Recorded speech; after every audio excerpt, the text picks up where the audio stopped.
Ар бир бала 18 жашка чыкканга чейин ата-эненин сүйүүсүнө, мээримине муктаж болот. Жакындары балага кийим, тамак аш алып берип окутканы менен ата-эненин орду толбойт. Бала физикалык, эмоционалдык жана психологиялык жактан толук кандуу адам болуп, жетилишине ата-эненин колдоосу, ишеничи маанилүү экенин айтышат. Балдарыбыз да ошол мекемелерде иштеп, өздөрүнүн балдары менен өз үй бүлөсү менен болсо бизге да аябай жакшы эле.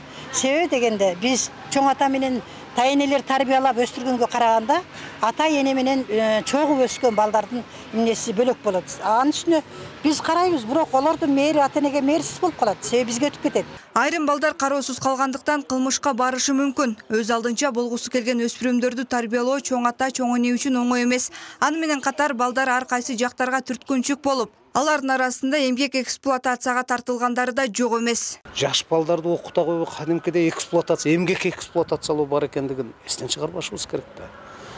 Мен сени кийинтип атам, тоюнтуп атам, ата энең талаада жүрөт, мына огородко чык, же болбосо мал бак, же чөп жыйна, уруп, согуп, коолап жүрүп, баланын же болбосо ошо балалыгы бир жанагы тараптагыдай болбой калгандыгын көрүп атабыз. Миграциянын балдарга тийгизген таасиринен улам зомбулукка кабылган балдардын саны өсүүдө. Айрым ата-энелер дайыны жок, балдарынан кабар албагандары да бар. Иштегени барып ажырашып кеткен түгөйлөрдүн айрымдары жаңы үй бүлө күтүп, бул жакта калган балдарын эстен чыгарып коюшат.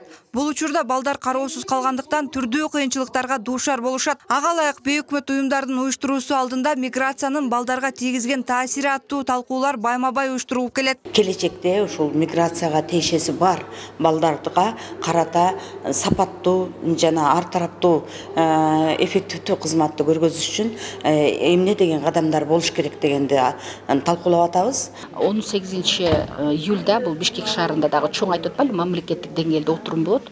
Ушуну тегерек стол болот, ошол жерде дагы көтөрөлү деп атабыз да. Эгер бала жылуулукту үйдөн албаса, аны көчөдөн издейт. Мындай учурда ар кандай адамдардын шыкагы менен кылмышка барып, жаман жолго түшүп кетиши мүмкүн экенин эксперттер билдиришет.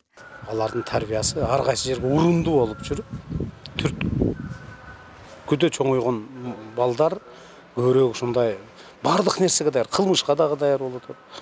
Суицидке дагы даяр болуп калып атат. Психологиялык жактан аябай жабыркаган. Эмгек, социалдык камсыздоо жана миграция министрлигинин маалыматына ылайык, Кыргызстанда жашы 18ге чыга элек 2 миллион 400 миңден ашык бала бар. 2022 жылдын 1 кварталында министрлик ата-энеси миграцияда жүргөн 100 миңден ашуун баланы каттоого алган. Бирок бул көрсөткүч мындан алда канча көп экени айтылып келет.